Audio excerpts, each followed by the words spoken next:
Welcome back to Bet99's The Parleh Show. I don't have my earpiece on. That is why I didn't realize. Oh, you didn't have it on. Okay. Yeah, that's why I didn't realize the show was starting. And this is Rob Conway, Justin Pooney in studio here in Toronto. We got a busy show today. We have actually going to have a packed house here today. At one point, we will have 4 people in studio ready to go. We're going to be talking, obviously, about the Jays. Big win last night. Yes. We're going to be talking about Women's World Cup. We're going to talk a little golf. FedEx Cup playoffs continue.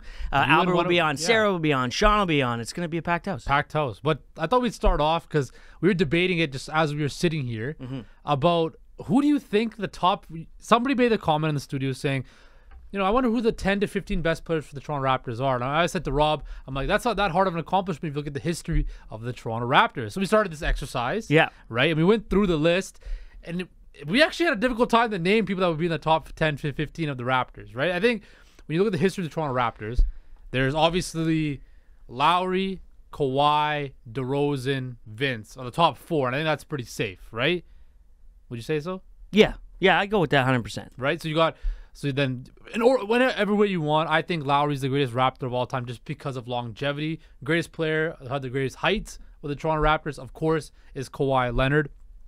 Then after that, you got guys like Fred, Siakam.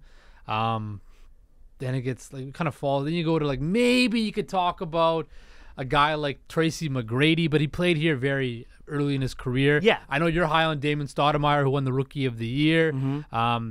Guys like Calderon, right? You can really chop the Raptors up into eras, in my opinion. Yeah. Right? You can chop them up into the early years, like the Damon Stoudemires, like, you know, the guys out of the gate early, and, you know, when they beat the Bulls, even though they only won like 10 games that year or something like that. Funny story about that. Yeah, go ahead. Cut you off. So I was listening to a podcast, and John Sally was on. So John Sally, of course, was really good friends with Isaiah Thomas, and then Isaiah Thomas was, of course, the GM of the Raptors, or whatever, the president or whatever, the inaugural president, and he brought John Sally to Toronto. He loved the city of Toronto. He hated playing for the team, and apparently he, you know, had his own nightclubs here, really enjoyed the nightlife, right? And that's how Toronto ended up becoming every NBA's player's favorite city to visit. So, story about the Bulls, they come to Toronto. John Sally's now on the Bulls because he wanted out of the Raptors, join the Bulls, and he took the Bulls out for a good night the night before because it's the Raptors expansion team. Yeah. And let's say they enjoyed themselves too much, woke up a bit hungover, and the Sunday morning 12 p.m. tip. That was it. That was what they did because they knew that the team would come in the night before and have a time here in Toronto. Can't blame them. And that's how they try to scratch out a few wins. But that team and that story, obviously the historic season that the Bulls had, 7-2-10. Was interesting that the Raptors of all teams are one of those 10. But so getting back to the top 10 or players, right? You know, it's just eras, right? There's that first era, I think. Then there's kind of the Bosch era. There was a kind of a you skipped I think you gotta have like the Carter era, then the Bosch era, and then a DeMar era, and then the championship era. And then what's the era now? Well, I don't know. Now, nobody knows the era of the Raptors. Yeah, it's Siakam era. I don't know. When you look, so sorry, I was going to say, so like you can kind of pull guys from each of those eras that had a big effect during that 5 to 7 year run. I think obviously Damon would be the one from the first era, right? Damon, maybe Marcus Camby a little bit, right? Then you have Vince, Alvin Williams, you know, Charles Oakley, Mo Pete, maybe T-Mac if you really want to. Yeah. Junkyard Dog, we heard that name. Junkyard Dog, Jerome Williams. Then you go to Antonio Davis. You say that? Antonio Davis, and then you go to the Bosch era. Was pretty much Bosch, Calderon. I know people hate Andre and Bargnani, but he didn't live up to number 1 overall status, but he was a bust compared to where he was drafted. Yeah, but exactly. He was a good player. An Anthony Bennett level bust, but he didn't live up to the hype he should have had. And then you go to the Kyle DeMar era, which of course those are the 2 spearheads for that. You can have guys like Serge, Fred, Pascal. Then you got Kawhi, of course. People, I don't understand when people think Marc Gasol, and yes, he played an integral part in the championship team, and he's a great Hall of Fame player, but he didn't play here long enough. Yeah, that's like I was joking with like Hakeem Olajuwon and Alonzo Mourning being some of the top because on name alone, those players are exactly. But I think when you look at the history of the Raptors, right, the last 10 years have been really their best, right? If you think about it, before Masai came here in 2013, this team was a joke. right? Quite frankly, you could put it up against any franchise in the NBA, and it was one of the worst because they never made it to the conference finals. They had their greatest shining moment, right, was Vince missing Game 7 against Philly. Yeah. Right? Well, it might have been a slam dunk It might have competition. been a slam, but Really. that's the highest as a team they ever went. No, for sure. Right? Game 7, second round. Now the Philadelphia 76ers currently have never gotten past that either. But the Toronto Raptors now, let's think about it. Who on this team now, minus Pascal, could crack into the top 15 of all time for the Raptors on this team? As of right now, As of right date? now, the current players on the Raptors squad right now. None. Like Scotty Barnes doesn't. You'd assume if he sticks around long enough, he will. He will. Yeah. If he pans out. But this is a guy that's been averaging 14 points his first 2 years. Yeah. Right? Yeah. That's the benchmark now. A guy who's averaging 14 points a game will be a top 15 Raptor. It's hard to argue that this team. Look, they've been successful. Look, the Toronto Raptors as a franchise. This is not to take away anything for what they've done as a franchise.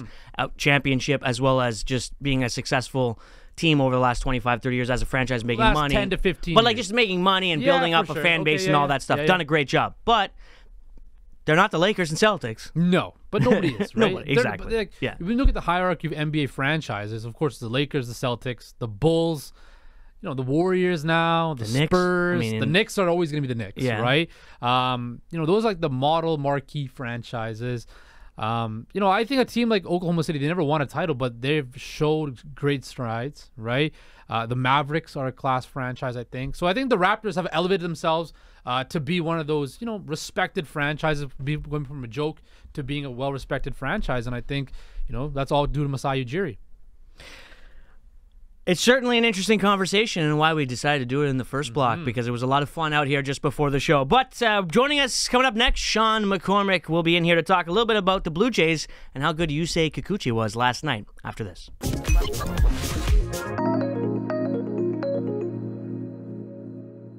All right, welcome back to Bet99's The Parleh Show. Rob Conway and Justin Pooney joining us now to talk a little MLB action. Is our The good Gun friend, Show's back, eh? Our Feeling good good friend today. Sean Feeling McCormick, good today. who's fresh off a nice pick from yesterday's Parleh. Had to remind us of that when he walked in. Well, you got to make sure people are aware of your winners, and when you lose, you just kind of try to sweep it under the rug, Plus 650. Manchester United 1-0 against we the brought it Wolves. up on the show yesterday. Yeah, we were very proud of you. Thank you. It shouldn't have happened because you've been 1-1 because there was a massive penalty. Doesn't matter. You took that bet, you won yourself. That's right. There wasn't any a void or anything like that. That one cashed. It cashed. Sure did. It But definitely did. Fortunately for Barney, Framber Valdez, not very good. Didn't cash. And Barney let us down again last night too. Yeah, but so did I. So at least it okay. wasn't a 3 for 4, and Barney let us Please down don't again. hurt me, Barney. All right. Don't worry. He's golfing right now. He's not worried about you and your comments. Perfect. All right, you say Kikuchi. Yeah. Pretty good. Yeah. Pretty good. Considering he's what is that the 12th start this year where he's been 2 runs or less or something like that? It's been considering where he was last year and the calls for him to be DFA'd if possible, if traded, no one's gonna want him. Pitcher to the bullpen. Yeah. For him to be now in the conversation of, do you want to start Barrios or him in game 2? Like, I still think you go with Barrios, but it's so, certainly too. a conversation. And I actually think, because I was a Bassett guy up until the last couple starts, I think he's easily past him now. Yeah, we talked about it a couple weeks ago, and it was flip-floppy, but I was on the Kikuchi side just because he's a lefty, gives a different look, and had been pretty dominant over those last few starts, and now he's pitched very, very well over the last 30 days, and I get these numbers from @DownToBlack on Twitter. Very good follow there. He's over the last 30 days, he's got a 1.19 ERA, which is first in the league, 1.75 FIP, which is first in the league, no home runs allowed, 1.4 WAR, which is first in the league. So he's been the best pitcher in baseball, essentially, over the last 30 days. Yeah. Those aren't even underlying numbers. Well, one of them was. was. But and just 3.44 ERA on the season, pretty solid. Over a strikeout per 9, pretty solid, and just been reliable. I think he's had 6 or 7 straight starts of one earned run or less. Great. Yeah. So to me, there's no question. Right now, he would start over Bassett for me in a playoff game, and you could flip flop with him and Barrios, but again, I think I also right now, Yeah. at least I mean, there's a lot of time for Kikuchi to leapfrog maybe Barrios, but I think you still go with Barrios just because I don't know. You kind of have to go with Kikuchi. He just looks so calm on the mound now. He looks very, and you need that in the playoffs. You don't need somebody. You need that guy who's gonna have ice in his veins. Now, we'll see. He has a chance to get lit up. But at this, like you mentioned, Sean, the last 30 days, like you mentioned all the numbers. He's the best pitcher in baseball. He's the best. He's given this team a chance to win every time he takes the mound, and it's been crazy to see that. Who would have at the beginning of the season if we told you that Yusei Kikuchi is gonna have a career year and Alek Manoah is gonna be in AAA come August 16th? Barrios wasn't any better last year either. He was not, right? right? If you told me that Jose Barrios and Yusei Kikuchi were gonna be two of the three best starters, you're gonna be 2-3 in your right? your rotation. I would have thought that Panic City. Yeah, you would have thought, oh, there would be some major injuries. The Jays are out of a playoff spot. Yeah. Like, this is horrible. But they're holding on to a playoff spot because of Yusei Kikuchi and guys like Jose Barrios. Because the bats did nothing again. I was going to last say, night. like, as much as it's been great about Kikuchi, again, another really bad performance from the bats. Thank right? God that Kevin Biggio's got big feet, according to John Schneider. Yeah. Because that's the only reason why they got that winning run, right? And I think when you look at the Toronto Blue Jays, the pitching has carried the mail, but the bats continuously have not shown up. I mean, I said it on the show. I was on a lean to the over yesterday with Barney, so I can't give him too much shade there. I did like it. I thought the number was a bit too low, but yeah, the Jays bats have been pretty quiet, and they could use some discipline. Like I said yesterday, I really like Zach Wheeler against them because he throws a sweeper and a slider. The Jays just love swinging at pitches outside the zone, and but I mean, Biggio. Let's give him some props. I've sat here and I've been like, why Speaking is this of guy... guys that I said should have been DFA'd by now, he's one of them for sure. Yeah, no, I was down on him, but over again, this is a weird stat, and again, the beauty thing about stats is you can pick and choose what you want to use. Right? Yeah. Over his last 103 plate appearances, it's a real what solid was the 104th plate appearance? Don't worry about his last. 103. He's got a 379 OBP. But like if you add the 104, what was that? 378? Probably drop it a little bit more. Yeah. I could have gone 100, but I wanted to be different, Okay. Fair enough. Like so, 273 average, 379 OBP, 15 RBI, 20 runs. Like that's really good. Yeah, really good. And I mean, we talked a bit about yesterday about like once Bichette's healthy and what's this lineup going to look like. Kevin Biggio is playing himself into this lineup right now, and obviously. I mean, again, he just stood there and took a pitch off the foot, so you can't give him a ton of credit. You can give him a bit of credit for not jumping out of the way. That counts. Do you know how many times I yell at guys? Why don't you stick your elbow out there? Hey, like that plays. That plays, all right? Yeah. Catch to run. So yeah, I mean, he's deserving of more playing time right now. And so we'll see what happens when Bichette last comes night, tough night for the Bisons because they didn't get to play. Because there's a lot of Blue Jays that are on the technically on the IL that are looking to come back as quickly as possible. Speaking of which, Bo Bichette was supposed to DH last night, then be the shortstop today. Don't know what their decision is going to be today, if they are just going to jump him ahead to shortstop or not. I'm not 100% sure either. They are playing at like 105. Yeah. So we'll find out. We'll find out shortly. But either way, I think it was Trevor Richards is in it too, and Chad Green. My guy, Chad Green. He's coming. You keep telling me he's going to come. He's coming, but we'll see. Anyway, he got a pitch off the head from his catcher or something. So he's in concussion. He was in concussion protocol. So it was a different injury. He was set to be back by now, but he had suffered. The one thing I do want to say on the pitching side as well, for the bullpen, Jordan Hicks struck out all three batters he saw, and Jordan Romano came back, and he looked really good in his return. So again, I like where the Jays pitching staff is at right now. The bats scare me. Well, Bo's coming. Yeah. Yesterday was that's what you need. That's what you need. That's all you need. Yesterday was like a very no, it's not all they need because he was in the lineup before and they were still bad. But they have an OPS of like. It's 10th in the league or something like that, and they're 28th in runners in scoring position. It's simple math. Like hit the ball when there's guys on base. Don't chase. That's it.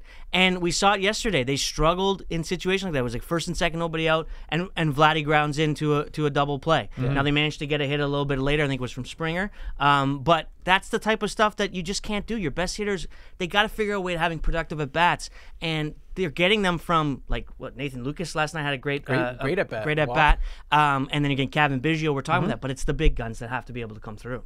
Yeah, I mean as much as we poo-pooed on Springer for his July, his August has been very good, and I'll use a better sample size. It's just the month of August. For Springer. Here we go. They're nice and clean. 400 OBP, 7 RBI, 2 steals, 340 average. So the I only mean, thing like is it's not hits and cashing into runs though. No, right? I know. Like that's the thing. Like you I can mean, be 7 RBI. I mean, for what is it? We're 15 days. It's not terrible, 16, but it's not, 15, not great. 16 days. And yeah, I mean, I just think that, look, you look at the standings, Boston's, 3 games behind, Seattle's 2 games behind, Seattle's got 2 games in hand, right? This is not going to get very, very interesting. Yeah. Very interesting. And too much inconsistency scares me with the Jays. Yeah. It's going to be interesting. Plus 125 for the Phillies tonight, minus 150. Just looking at the odds there on the screen we got a little for Gosman Toronto. action Yeah, it should be a good against game Nola. tonight. Quickly want to get to Mookie Betts. We got a little video here. Back a couple weeks ago, I was on deck and this guy started talking to me and he said, "Mookie, if you hit a home run, I'll name my daughter her middle name Mookie." And I heard this and I laughed and he said he was serious. And so I turned around and told him, "Nah, don't do that, bro. Don't do that." And he said, "No, I'm gonna do it." And said, "Your wife wouldn't like that, bro. Don't do that." Then that at bat is when I hit, I think, the furthest home run I've hit in my career.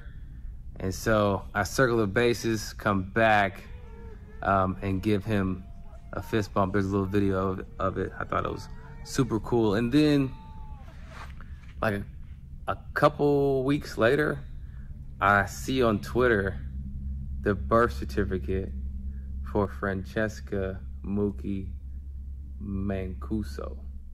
Pretty cool stuff. Pretty cool. What a name. That's What a good name. Triple M. Yeah. 7. 7's mine, Jerry. 7. I like that. That's nice. No, it's nice, and I was just thinking like what it would mean for you guys. Like, what would I mean? We have very short on time. But, what it would take for you guys to name your son or daughter after an athlete? Would it take a home run? Would you need to cash a big bet off of an athlete, or do you just like not believe in that because it's stupid? I don't know. No, I wouldn't do that. Well, yeah, if I cash a massive like Parleh, maybe, Maybe. and it was like a walk off to win. You can't do it because happy wife, happy life. I Yeah, the yeah. wife of Lakers. So. I might throw the idea out there, but it really wouldn't come down to me making the decision. That's for sure. To Kaya Jacqueline Eva Conway, which is my daughter's name. All right, we got coming up next some golf with Albert.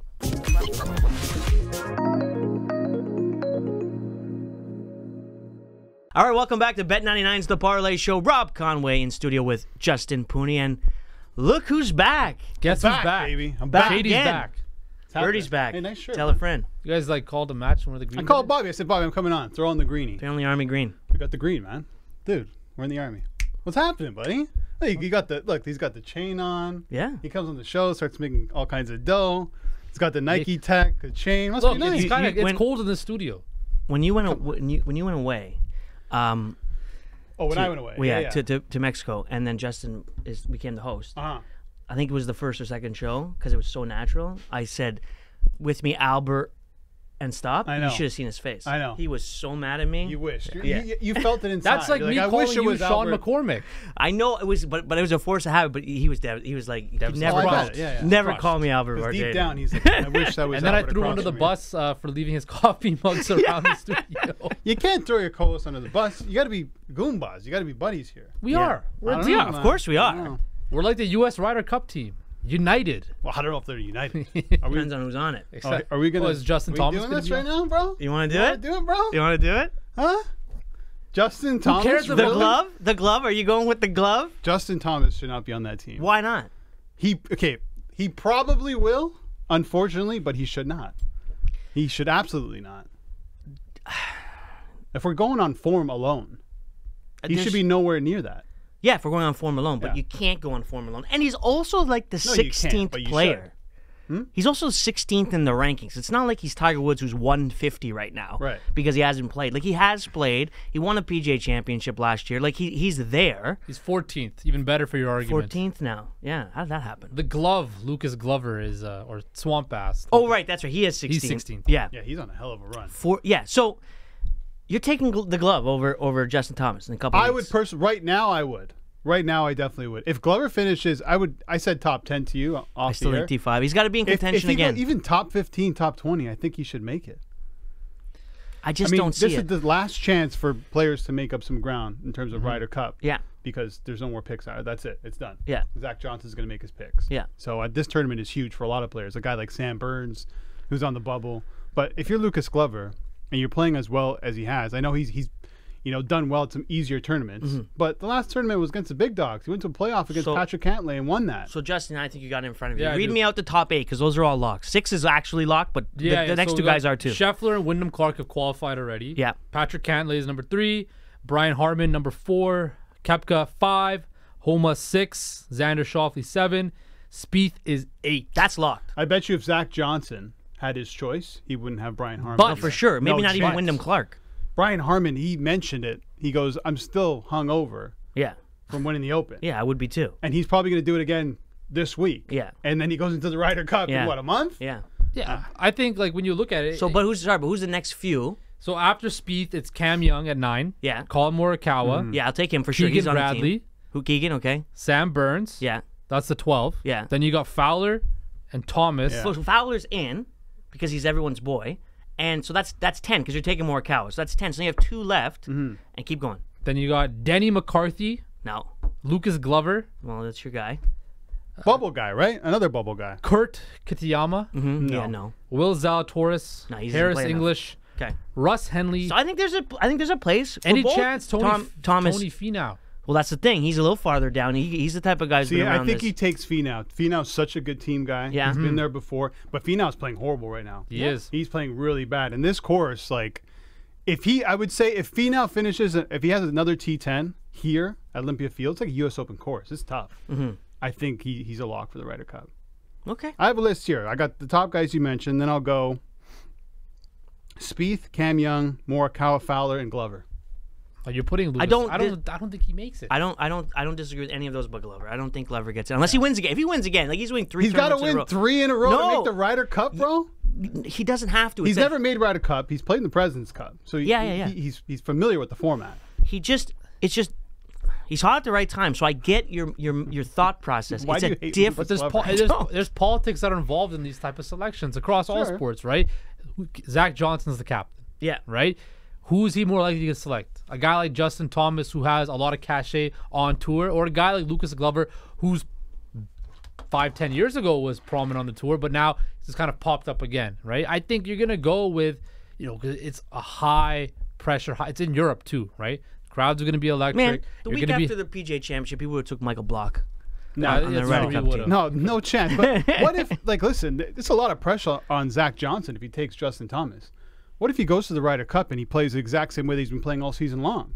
I actually That's a think, huge L But you for could the say USA. the same thing about Lucas Glover. Yeah. How can you say the same thing about Lucas Glover? The guy just won back-to-back but tournaments. if he goes and his match is the deciding factor, and you have Lucas Glover out there, and he just folds like a cheap 10. Yeah, they're going to be like, Or like why on earth did you take this At guy? the moment, there's no indication that will happen. I don't think so either. He's a seasoned veteran, but there's limited spots. There's limited spots. I hope he makes it. It'd be a great story. Will he? Who knows? If Justin Thomas goes, which is likely to happen, I won't understand it, but we'll see. I don't know.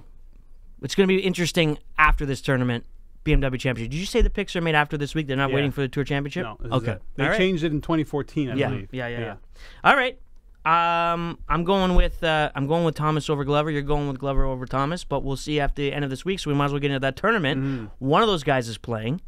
One guy won the week he had to win. The other guy almost chipped in on 18 to get into it.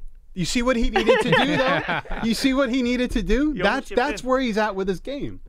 Right, but He you needs can also to chip say. in from, 25? But did you to- see this? The slinger he also hit in to get to there. Like the It point was is, a beautiful when you shot. needed to execute, he executed. Okay. Listen, Glover won the tournament. Right? That's a lot better than what Justin Thomas. I'm had not to sure do. what else I need to say here. Yeah. Okay. Fair enough. All right. So we got a big tournament coming up. 50 top 50 players Top are in.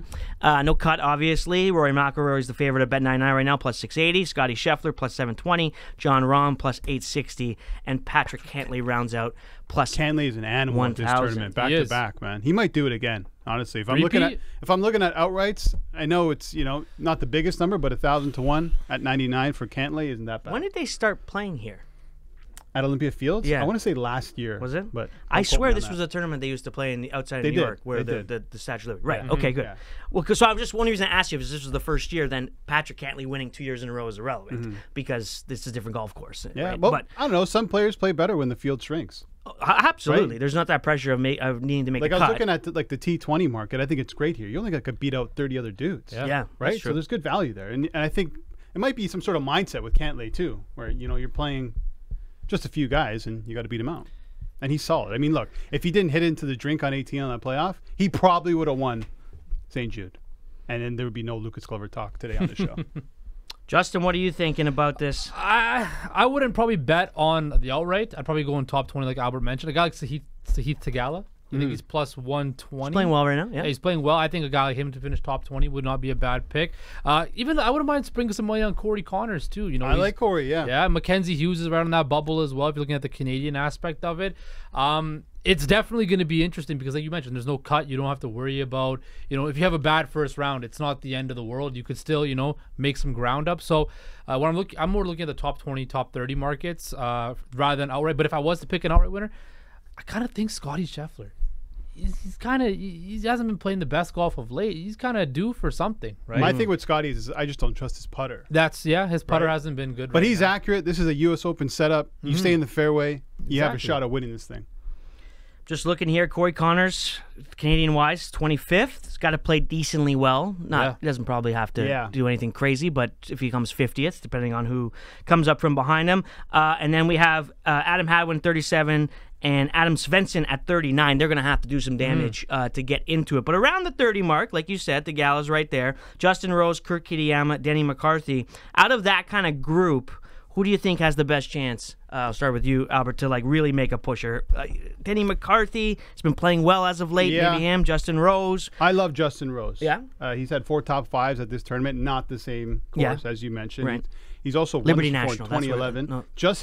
Just hit the course record at TPC Southwind, 61. This is a U.S. Open setup. He's played at the U.S. Open. He's won it. Marion, I think, in 2013. Yeah. Also has the extra added motivation of trying to make the top 30 for Eastlake. I like everything about Justin Rose to win this thing, but my main bet with Rose, I'm going to go first round leader plus 3,900. Liberty National Golf Course. Liberty, Liberty, Liberty, Liberty. Can you say that? Well, we did. Also, I also want to mention they didn't pay for it. I also want to mention Free advertising. Tee times are going to be important. In the morning, it's going to rain, but in the afternoon, it's going to turn into some gusty thunderstorms. And Justin Thomas is at 927, I believe, with Sahith Tagala. So guys in the morning are probably the guys you want to target for first round leader. Yeah, I agree. I think a guy like Tommy Fleetwood could also finish. Dude, Fleetwood is like he's always in contention. Top dude. 5 finish for Tommy Fleetwood, I think, is a good bet to take. Max Homa to finish in the top 10, right? There's some decent odds there I've seen. Yeah. So when you're looking at those guys, these guys are seasoned vets, right? They're playing well, and I think those are some of the safer things to look at. I also got Cam Davis, first round leader, 39-1. I think he's top 10 in terms of first round scoring average. Also like him T20 minus 104. 3 straight top 10 finishes, 7 at Wyndham, 6 at St. Jude. He's also outside of the top 30, so I need a little bit of an extra added motivation to get into Eastlake next week.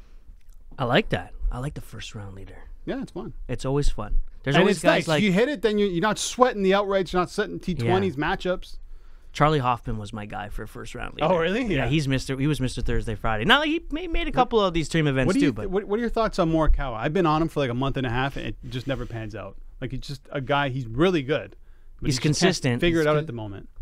Putting, he has trouble putting. He's probably the best iron player on tour. And but that's how you win tournaments with putting. Yeah. And he's been really vocal about what's going on in Maui with the fires. Yeah, of course. Donating money. Yeah. And he wants to win to donate even more money. Right. So a little bit of extra added motivation for Colin Morikawa. Definitely cheering for that. There's no doubt about it. Yeah.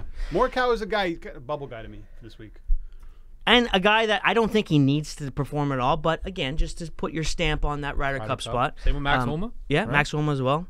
There are some. It's going to be tough for Zach Johnson. We can get into the European side too. We've been losing our minds over Justin Thomas and the American team. Well, it's probably one of the biggest stories. Yeah, so maybe later tomorrow. Yeah. We'll get a little bit into the European side. Lucas Glover, top 20 minus 124. Albert, you're going to stick around and you're going to slide to the left or the right as we bring Sarah Ferrari in, and we're going to have a big soccer talk. Big win by England this morning in the Women's World Cup. We got that and more coming up next.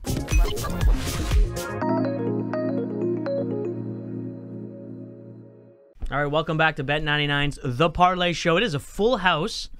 We have Gangrene over here. Team Green. Rob and Albert and Sarah Ferrari joining us. Justin Pooney on my far left. And as we start every segment that is with Sarah, Lionel Messi scored a goal yesterday. Surprise. Sure did. Yeah. And Inter Miami just absolutely rolling at the League Cup. Was 2-0 after like 10 minutes, and that was a wrap. Yeah. Joseph Martinez got on the board, I think 3 minutes into the match. And then right after that, it just kept getting better and better for Inter Miami. Yeah. We spoke about this yesterday, talking about how Philadelphia will probably be the toughest team they faced, one of the best teams in MLS. They rolled them. They honestly, rolled over for Inter Miami. And a lot of people were talking about Messi probably had one of his worst games for Inter Miami, and he only had 44 touches. He still scored, but this is what he's become here, right? So this wasn't his best match, but it almost seems like his presence alone on the pitch does something to the players. Philadelphia gave way too much respect and space to these guys, and it was all of them. How many guys did they put on Sergio Busquets? And that opened up the rest of these guys in the middle to create chances for them. They put like 3 guys on Lucy, and then now you got a problem. I know Messi's spectacular, and we always predict for him to score a goal. Sure. But that goal should not be going in. What is that keeper doing? Rolling. Even on the Joseph Martinez goal, the keeper initially goes the wrong way. Yeah. And Martinez strikes the ball really well, but there's no way both of those goals should be hitting the back of the net. It's inferior competition. I saw the Messi goal. I'm like, really? I saw the 70 yards out, Come on. 30 miles per hour. That's on the ground. Trickling. It was it wasn't in the air. It wasn't dipping or anything. It was just a straight roller on the ground. It's like, I wonder what Messi being on the pitch does to the opposition mentally. But that's what we're saying. Him just being there. Because I'm watching the game, and I'll admit I don't watch a lot of MLS and Philadelphia Union, yada yada yada. But you just see the way certain players react to him on the field, how much respect and how much space they give him, and just doing things that you wouldn't see normal footballers do. I think it's that is more the Messi effect than what's happening off the pitch. You know what I would equate it to? The 1992 U.S. Dream Team, the men's basketball team, where you saw opponents just were like in awe of who they were playing against, right? Dudes coming up to get autographs in the middle of the game. I know he's done that to Messi yet, but you see it. You just see it's a spectacle every time he steps on the pitch. That actually used to happen at Barcelona. Messi stopped giving his shirt away to other La Liga teams because so many people in the underground tunnel would ask him prior to the game, and he'd be like, guys, we're not even playing yet. If you notice, he only switches jerseys with other fellow Argentines. He's so engaged, too. He is, and that's the thing. A lot of these guys come to the U.S. and they're not engaged. Lorenzo Insigne. But you look at it, right? He has taken this team is the TFC getting stray bullets on the segment for no reason. But you look at Inter Miami. They were the worst team in the Eastern Conference. They are the worst team in the Eastern Conference. They're the worst team in the Eastern Conference. And ever since he stepped foot on the pitch, it's worked. Yeah. Right? And I don't know whether it's just because it's the Messi effect or the whole team has so much more confidence now or because they added guys like Busquets. No, and all that. Lucy and Alba definitely. I mean, Alba scored an absolute fantastic goal yesterday, but it's the way they elevate the players around them, and this is what we've spoken about for so long. Bobby, I have to ask you because we spoke about this on the show yesterday about how is Messi making MLS look bad with how he's creating, these opportunities and these chances. And like you mentioned, the worst team has now gone on a 6-run win. This is almost the perfect example, I think, of that because it wasn't even Messi. It was kind of the whole team just folded. So I'm going to ask you the same thing. How is, Messi and Inter Miami kind of making MLS look? If they come back and somehow get in the playoffs and win win the MLS Cup, your point would be 100% correct.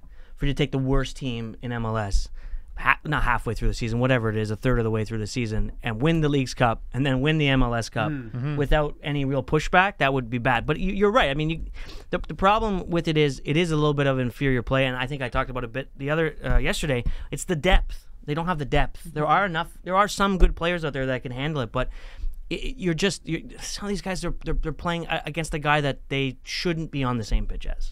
You're really transferring somebody that's so much better than everyone else and just dropping them in the middle of a league.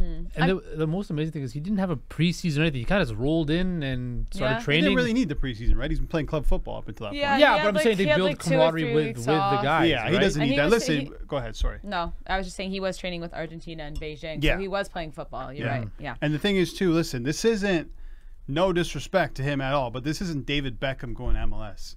This is the best player in the world going to MLS at you know what? It's hard to say not at his peak, but the way the way he played at the World Cup, the way he played at PSG, he wasn't great, but he was still pretty still pretty phenomenal. My apologies, Sports Grid Bet 99. I didn't mean to drop that. I don't think you went all the way there. You stopped yourself halfway. I'm getting a little fired up about Messi. I got caught a couple days ago. But you see this. You see when players still have their somewhat of their prime ability left.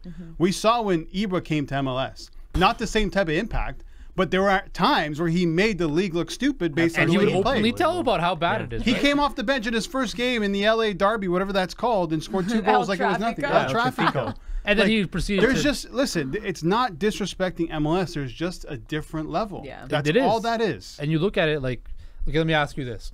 Because you're a Ronaldo guy. You're a Messi fan. Whatever that means. Ronaldo won that trophy, whatever. What did he win?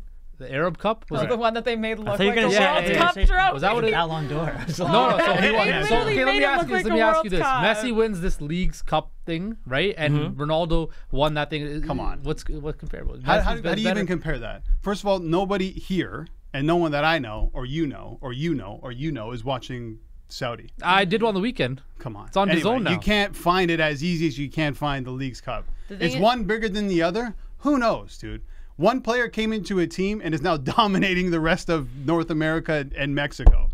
And then another guy goes into the Saudi League and does the exact same thing. Does it matter? You I'm not have to remember that they may have won this Arab Cup or whatever this made-up competition is that they made for Ronaldo. They didn't win the league last year. No. Ronaldo went to Al Nassr and they still lost. So I also think MLS, it is a little bit more developed. Now that being said, with the way the Saudi league is moving, 1-2 years, I don't know. I mean, Ronaldo also does have a player like Sadio Mane on his team, so Yes. I mean, it's a different level, right? It's true. Back to the MLS thing, it'll be difficult for Inter Miami to even get into the playoffs. They basically have to win out, which, I mean, based on what we've seen, maybe they can do it, but it's a stretch. It's a stretch. It's a stretch. What's the price right now? Plus 1,000 for them to win? Yeah, I'd sprinkle it. It's not even worth it. No. You need a bit more. Messi, by the way, minus 180 to score against Nashville in the final. Now it was minus 140 in the last game. That almost seems like value, which is crazy. It's insanity that it's not a 50-50 chance that he scores a goal in a soccer game. Yeah, Messi. I don't know. It's gonna be interesting. You mentioned it just now. Nashville defeated Monterrey, so they'll meet Inter Miami. Surprised by that? I'm kind of surprised. Yeah. I mean, to have two MLS sides in the final here. Yeah, I guess. I mean, it's tournament football, so it's not really like based on, I think, necessarily the best. Sometimes things happen. It was a close match between Nashville and Monterrey, but Nashville is also one of the better teams in MLS right now. So, I mean, listen, I'm happy because I think that'll be better for Inter Miami.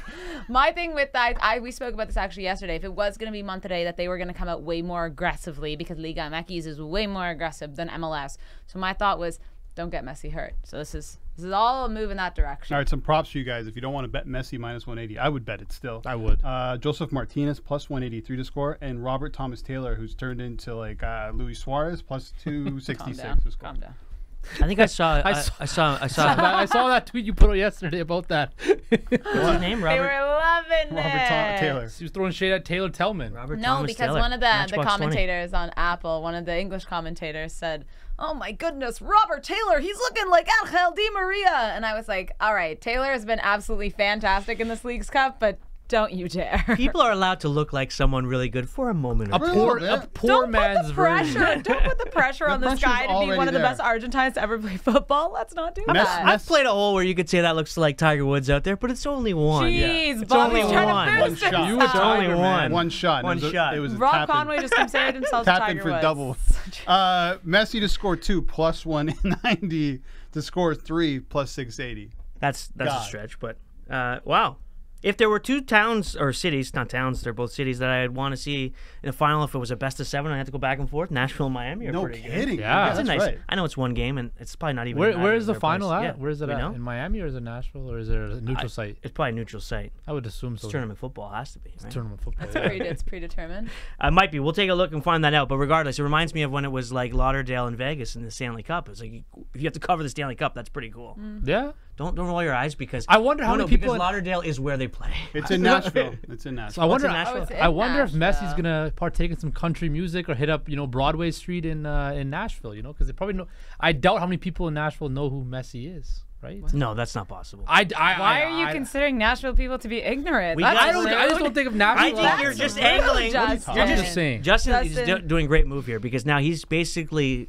We have to send you down to do streeters in Nashville so we exactly can find out if everyone knows who Messi is. Nicely, well played, sir. Well played. I'm just saying. Speaking of being sending somewhere really nice, Australia. That was a weird, terrible segue. Yeah, that was. Redo it. Do it again. All right. Speaking of somewhere nice, Australia. Australia. Unfortunately, if you were cheering for the Matildas, they fell to the Lionesses 3-1 this morning. So it'll be England versus Spain. As someone who cheers for English football, I'm happy to see them get through. But it was a great story for Australia. It really started to bring that country together. I was there during the Olympics in 2000, and that is a huge sporting nation. And when something cool like that happens, it really does bring everyone together. So it was a great run, but it is two really solid football nations in the final. Yeah, I think it's really exciting because even though it is tournament football and you don't necessarily always get like the two best teams, these are arguably two of the best teams we've seen in this tournament that have played really top quality football. I know a lot of people may have had like the US and England, but Spain was kind of that third favorite. So I mean, to me, this really demonstrates two nations that have solid football foundation for both the men and now the women, and they're both in the final. And I think it's going to be a really good match in terms of like the actual quality. It's going to break a lot of viewership records, I think, especially I think so. across the world, because you have Spain, you have England, not only massive football nation themselves, but people all over the world cheer for Spain or cheer for England, right? Whether that's because you have heritage there or just because they're huge brands, right? And I think England, I love the bounce back they had. After Sam Kerr scored that goal, what did like 7 minutes later, answered right away. Yeah, no, that was a great response from them because Spain did the same thing against Sweden actually too. They're both like but I just mean like this is the quality that we're at. Like it should be a really good match, and that's what I hope for because we've seen some great matches in this World Cup. I hope it continues and it's just helped growing the women's game. But yeah, I mean, really quickly just on Australia, yeah, great run. I think they had some moments though of like mistakes. Some of their defending against England was shocking. So hopefully they can learn from it. And it was unfortunate for Sam Kerr, but yeah, great goal for her, good send out. But yeah, England and Spain is a blockbuster for sure. I got some odds. You guys want some odds? yeah, I love. All right, so there's a third place game, by the way. Sweden against Australia. Sweden plus 162. The draw plus 240. Australia plus 160. Spain, England, the big final. Spain favored plus 157. England plus 180. We talked about this yesterday. If Spain would be favored, I'm surprised to see that they are against England. I kind of am as well. I'm not really sure. Maybe it's because Australia got the goal first against them, but then they bounced back. Justin's right. I'm not really sure. Spain have been showing though this. I don't know, this run of the last two games have been really talented. But I don't know. This is a pick'em. This is a final. This is two. Like I wouldn't say. The odds have it as a pretty much a pick'em anyway, that's right? the thing. So I think look. Do we have to lift a trophy? That would be one. Yeah, we do to win. Which team will win the final on Bet99? Spain minus 128, England minus 109. Yeah, I would go with that. I think this could be tight and go into extras. I definitely could see extras or penalties in this type of thing because, like you mentioned, there's such evenly matched sides, right?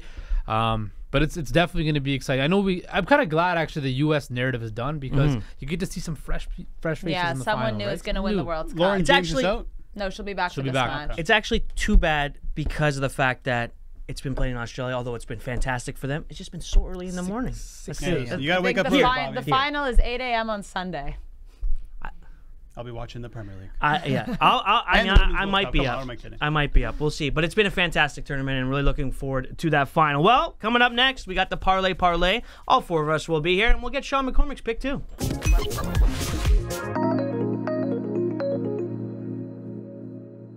All right, welcome back to wrap the show here on Bet99's The Parleh Show. Rob Conway, Justin Pooney, Sarah Pereira, and Albert Vartanian. Make some money, Bobby. Let's do it. Big money. Hey, did we hit yesterday? No. I sure did. Yeah, you Thanks did. for bringing it up. Yeah. I wasn't a part of it, so losers. Apparently, the Chicago Cubs don't want to make the playoffs because they're losing so it was to the your White Sox. fault. What the hell? and No, also it's like you. no one wants to make the playoffs in the NL. I don't know what's going it's on. craziness. Hey, I'm still on a high from. I haven't from lost Monday, one yet so. when I do it with you guys. I'm just going to say. All 650 Manchester United 1-0 over Wolves. I'm glad you hit it, but you cannot be putting a correct score plus 650 into a parlay. It's true. The point of the parlay is to grow your odds. What do you mean? I have a correct score for today. No, I'm just kidding. He's got the Phillies 6. I saw the final Blue score Jays and I'm 2. like, this guy hit it. And I'm like, congratulations. Yeah. It's hard. Like, picking a correct score, the odds are big for a reason. Yeah. Anyway, Okay. let's go. Parlay. Parleh. Start with you, Justin. You want me to go first? Yeah. And again, no correct score today. I'm going to take the Astros minus 1.5 against the Miami Marlins in Miami. Justin Verlander takes the mound tonight. He's been playing very well, even from his tenure near the end with the Mets. So give me the Astros to win in Miami. Plus 150. Okay. The red hot Sarah Pereira. Yes, sir. Manchester City and Sevilla take on each other today at 3? So 3 it's an o'clock. early match. This game, I'm going both teams to score here. Expect a really rotated City side because they have a big match on the weekend against Newcastle. Sevilla take on newly promoted. Oh my goodness, I can't speak. Sorry. Deportivo Alaves. This one's going to be really tight. It's for a cup, so I'm thinking goals are going to happen here. Give me Johnny Gray and the Rangers money line against the Angels, who just cannot win. Your boy Shohei. Ever since you went on vacation, they fell apart. Since the trade deadline, they've been horrible. been awful. One of the worst teams in the league. How does that happen? I thought they had Otani, best player. He's still been good, though. Okay, that's not kind of Still been unbelievable. Yeah. All right, so we got the Rangers, Justin doesn't watch both baseball, teams to by the way. score, the Astros minus 1.5, and I am going with the Toronto Blue Jays. Because, So what do we got? Why not? How much? all four together, plus $13.50. Oh, wow. $100 gets you $1,315. We got a company dinner coming up, so we got to start hitting these Yeah. parlays. Yeah, depending on if this wins, it will the restaurant you'll book. Yes. Lose, McDonald's, win, wherever. McDonald's is fine too. All right.